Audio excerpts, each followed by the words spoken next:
Shalom saudara-saudara sekalian, kita sudah membahas dalam video yang pertama tentang tantangan dan permasalahan pemuritan jarak jauh. Video kedua kita membahas tentang bagaimana kita melakukan pemuritan jarak jauh. Kita sampai pada video ketiga, di mana kita akan bersama-sama membicarakan tentang bagaimana selanjutnya. Di dalam video ini kita akan membahas mengenai esensi pemuritan yang ketiga, yaitu esensi misional, bagaimana melakukannya di dalam distance disciple making. Apa yang akan saya bagikan dalam bagian ini adalah hal-hal yang saya pelajari, inspirasi yang saya dapatkan dari dua bacaan ini. Yang pertama adalah Faith for Exiles, dan yang kedua adalah The Connected Generations, yang merupakan hasil penelitian tentang generasi orang-orang berusia 15-35 tahun di berbagai belahan dunia, termasuk Asia Tenggara, termasuk Indonesia. Screens. They are profoundly changing the human experience, pushing the tyranny of now, overloading our choices, weaponizing humor, making snarky cool and cynical smart. Where there's an emoji for every mood and a GIF for every moment. The typical 15 to 23-year-old spends nearly 20 times more hours per year using screen-driven media than taking in spiritual content.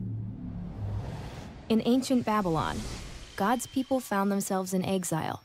A foreign land, foreign gods, foreign customs. Despite those challenges, a faithful remnant emerged. Today, there are signs of that same type of resilient faith and devotion in modern-day followers of Jesus living in a digital Babylon. In the screen age, our devices are the new disciple makers. But who are they leading us to follow? These lighted rectangles in our pockets have redefined so much about our lives, including spirituality and the pursuit of God. They have left us in a land marked by phenomenal access, profound alienation, and a crisis of authority. Digital Babylon is the new context for discipleship. We are all exiles now. So where do we go from here? Are we doomed by all that's going wrong, or is there anything going right that can give us hope for a brighter future? In the midst of a screen-led culture remains a faithful few, committed to core practices of resilient discipleship. This faith is strong and sustained. It's a faith we can all learn from. It's a faith for exiles.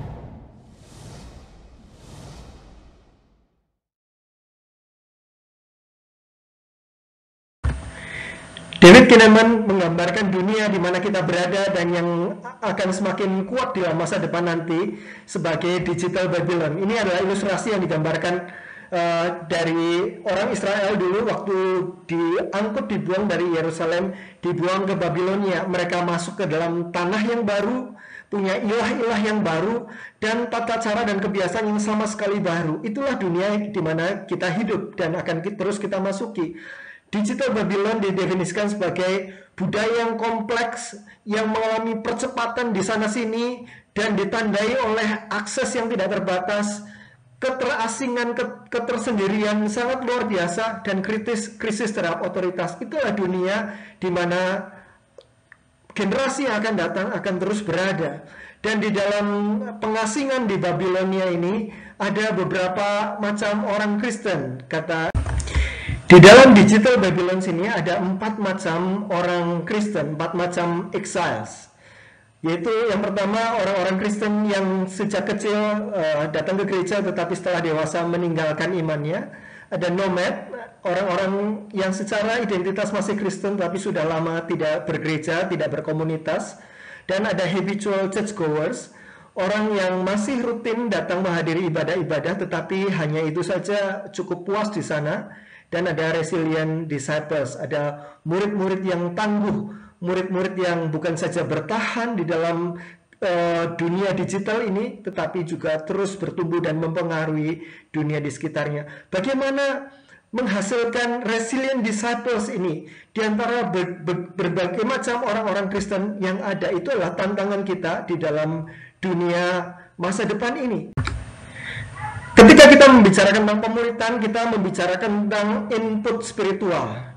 Dunia masa depan kita adalah dunia yang sangat dipengaruhi oleh input secara digital. Waktu bangun tidur kita, misalnya kita tidur 7 jam sehari, maka dalam setahun kita akan bangun dan beraktivitas dalam waktu sekitar 6.000 lebih jam. Nah, dari penelitian ini dihasilkan bahwa sepanjang tahun seseorang berusia 15-23 tahun mendapatkan input secara digital sebanyak 2.700 sekian jam. Hampir separuh dari waktu bangun tidur kita dipengaruhi oleh input secara digital ini, dan hanya sebagian kecil saja diantaranya yang kita memakainya untuk spiritual input. Maka tepat sekali dikatakan jika screens disciples, kita dimuridkan oleh screens kita, oleh apa yang terlihat di dalam kotakan screen smartphone kita maupun oleh internet dan sebagainya. Bapak Ibu Saudara sekalian, spiritual input yang kita berikan kepada orang-orang yang kita muridkan, kita harapkan menghasilkan perubahan dalam segala hal. Orang semakin bertumbuh ke arah Kristus. Kadang-kadang ini disingkat menjadi 3H: head, heart, dan hand.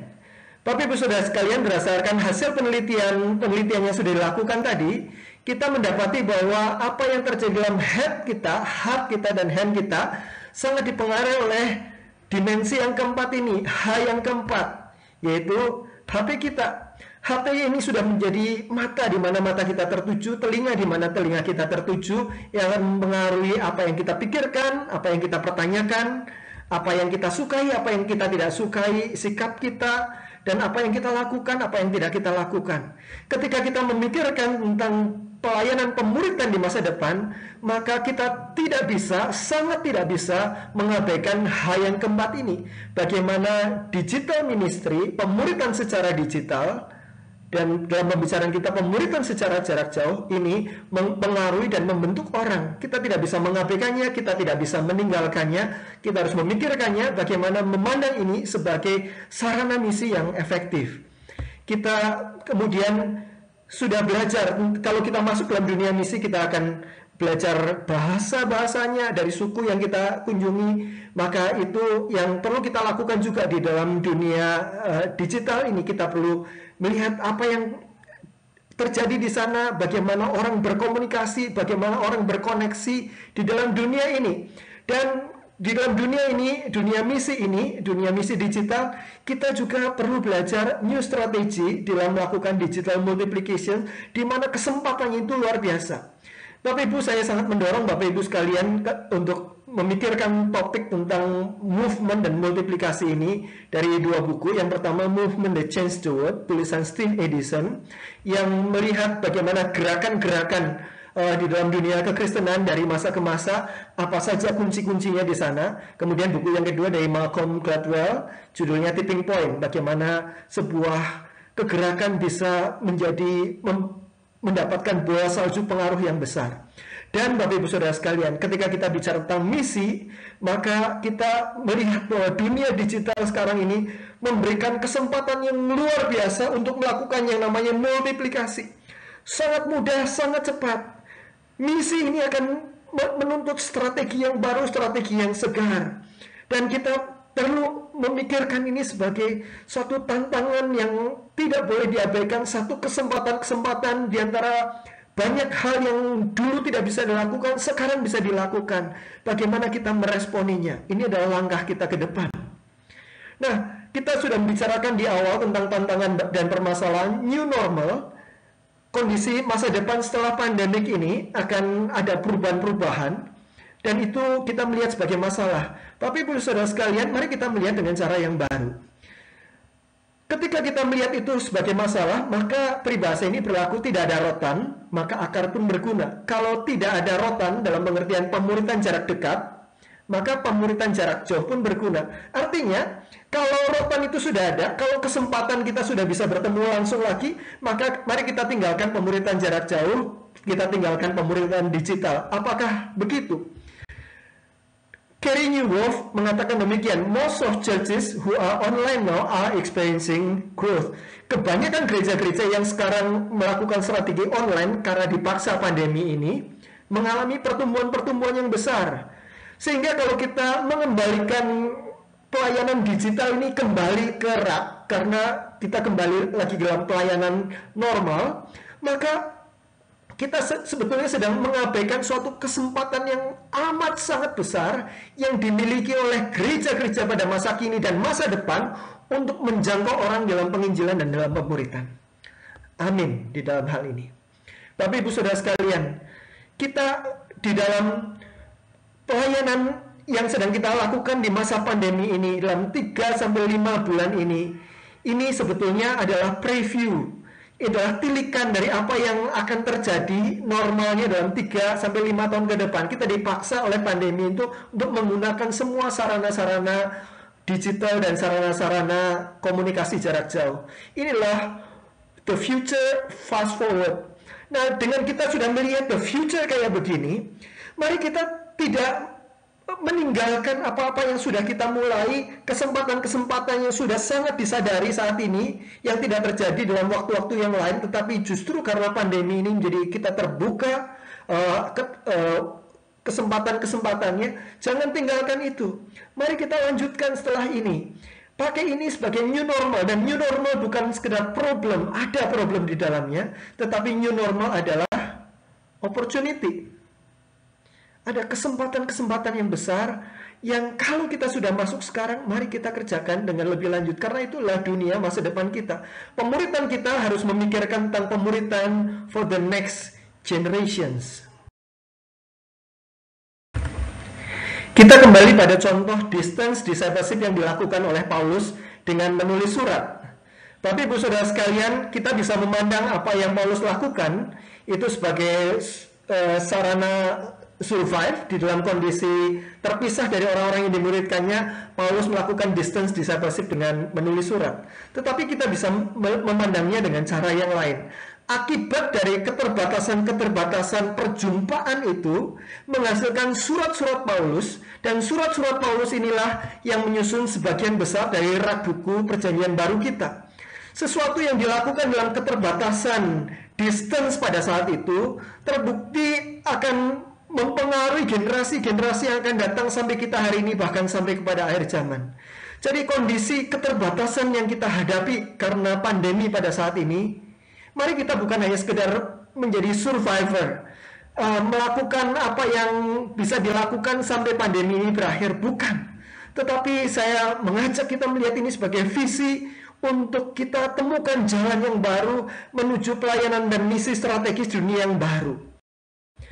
Bapak Ibu Saudara sekalian, distance discipleship yang kita bicarakan ini topiknya bukan masalah distance atau dekat, long distance atau short distance, tetapi ini adalah dunia digital discipleship yang perlu kita persiapkan dan sudah dibukakan apa-apa yang mungkin terjadi di depan melalui masa 3-5 bulan yang sedang kita hadapi sekarang ini.